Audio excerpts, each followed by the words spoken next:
السلام عليكم. اهلا من جديد في سلسلة 12 فيلم في كل سنة، ومش انا اللي بختار السنة دي، الرولت هي اللي بتختار، والرولت هتختار معانا النهاردة 1997. يلا بينا. ورقم واحد بنبدأ بالزعيم عادل امام، فيلم بخيت وعديلة الجزء الثاني من اخراج نادر جلال، وبطولة الزعيم وشيرين وعلاء ولي الدين.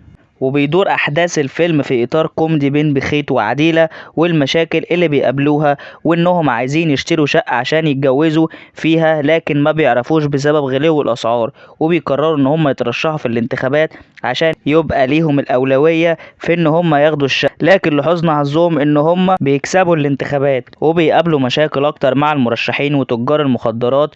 كل ده في إطار كوميدي في أحداث الفيلم. شهر 2 معانا فيلم امرأة فوق القمة للمخرج أشرف فهمي، وبطولة نادية الجندي وأحمد بدير ونهلة سلامة. والفيلم بيتكلم عن امرأة متجوزة وشغالة موظفة في شركة، وبتتعرف على راجل غني، والراجل ده بيفضل يلاغيها عشان تتطلق، وفعلا بتتطلق، ولما بتقوله أنا حامل بيسيبها وبياخد ورقتين العرفي، وهي بتقرر إن هي تنتقم.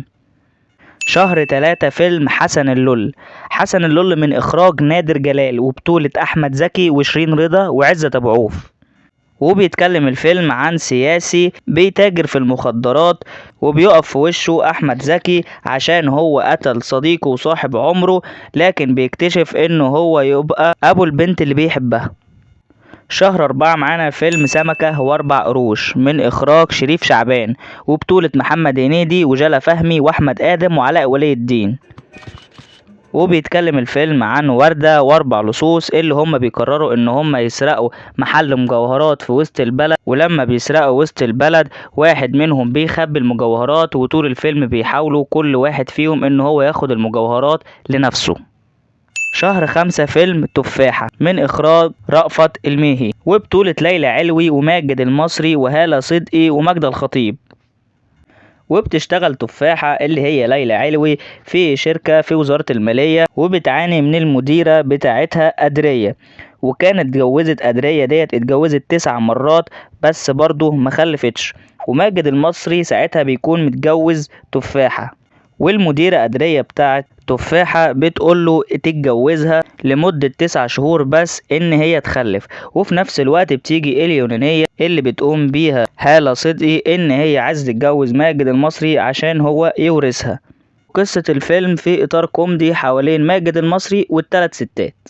شهر يونيو فيلم عيش الغراب من إخراج سمير سيف، وبطولة نور الشريف ويسرى ومصطفى متولي. بيتكلم الفيلم عن ضابط حراسات الرئيس شخصيا حرس رئيس السادات، وبعد حادثة المنصة واغتيال الرئيس السادات بيحس هو بالفشل، وبيفضل يسكر عشان ينسى الفشل اللي هو عامله. ومراته بتكون شغالة في وزارة الخارجية، لكن بتحاول تسيطر عليه بس ما بتعرفش، وبتطلب منه الطلاق وبتطلقه، وبتاخد منه بنته وتمشي.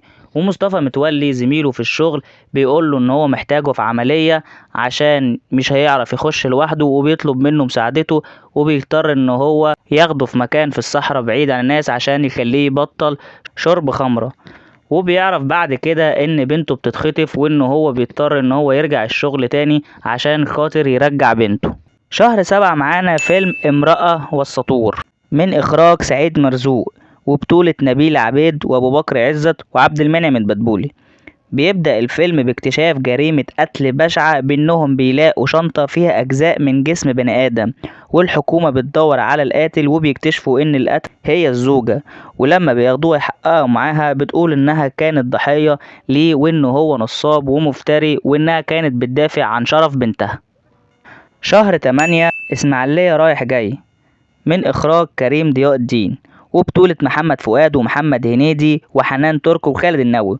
وبيتكلم الفيلم عن الطالب المحترم محمد فؤاد اللي بيحلم انه يكون مغني مشهور، والدنيا معقدة معاه ومقفلة في وشه، لحد ما بيقابل عزت ابو عوف ويعرض نفسه عليه ويشتغل معاه في فرقته، وفي قصة حب بينه وبين حبيبته حنان ترك. وبيقابل مشاكل معاه مع اخوه خالد النبوي اللي هو شايف كل حاجة من حقه هو. ونيجي على شهر سبتمبر شهر 9 فيلم القبطان من إخراج سيد سعيد، وبطولة محمود عبد العزيز وأحمد توفيق ووفاء صادق. وبيحكي الفيلم عن أحداث بعد حرب فلسطين سنة 1948 وانتشار وباء الكالوريا. وبطل القصة شاب بورسعيدي مطلق على اسمه القبطان، ومطلق على اسمه القبطان عشان هو ما بيقعدش في مكان وبيفضل يتنقل من مكان لمكان ومحدش يعرف عنه حاجة. شهر 10 شهر اكتوبر فيلم هنحب ونقب من إخراج عبد اللطيف زكي، وبطولة فاروق الفيشاوي وأحمد آدم والمنتصر بالله ووفاء عامر وعلا رامي ودنيا عبد العزيز ومنال عبد اللطيف. وبيحكي قصة الفيلم عن 3 أصحاب وهم هشام ومدحت ومختار، وبعد ما بيتخرجوا بيقرروا كل واحد فيهم يروح لحاله وكل واحد يشق طريقه لنفسه. عندك أول واحد كان بياخد عصافير بيرشها ويدهنها ويبيعهم إن هما كناريا، والتاني بياخد كتاكيت ويبيعها في الشارع على انها كتاكيت بترقص، والتالت كان بيجمع مسحوق الغسيل من عند الناس على اساس ان هو شركة وبتكسب جوائز، والتلاتة نصابين والتلاتة بيقابلوا بعضيهم في السجن. ولما بيخرجوا من السجن بيكتشف ان فاروق الفيشاوي كان متجوز واحدة عجوزة وبتموت وسابت له القصر كله ملكه، بس بشرط انه يخلي القصر تحت رعاية المتشردين لمدة 2 سنين. والشرط التاني انه ما يخشش المكان واحدة ست ما يقلش عمرها عن 60 سنة. وبيعملوا اعلان في الجورنان عن وظائف لمدرسات بس ما يكونش سنها اقل من 60 سنة.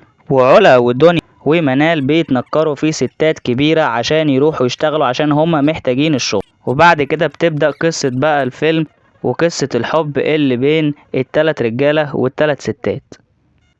شهر 11 فيلم أرض من إخراج إسماعيل مراد، وبطولة فاروق الفيشاوي وإلهام شاهين وأشرف عبد الباقي وعايدة رياض. وبيتكلم الفيلم عن أهل الحارة الشعب الفقير اللي في عدة مشاكل كبيرة ومتشابكة ببعضها، وبيوصل لك ازاي لما بنت فقيرة بتحب شاب من أسرة غنية وازاي بيتعاملوا مع بعضيهم. وشهر 12 فيلم نوبة حراسة من بطولة مصطفى فهمي ومريم فخر الدين وأحمد السقا، وبيتكلم الفيلم عن جريمة قتل في العمارة واللي بيكتشفها إيمان، ولما القاتل بيعرف إن هي اللي كشفته بيقرر إن هو يقتلها بس هي بتهرب والضابط هشام بيحميها من العصابة. وهنا نكون وصلنا لآخر الفيديو. لو عجبك الفكرة ما تنساش تعمل لايك وتشترك في القناة. السلام عليكم.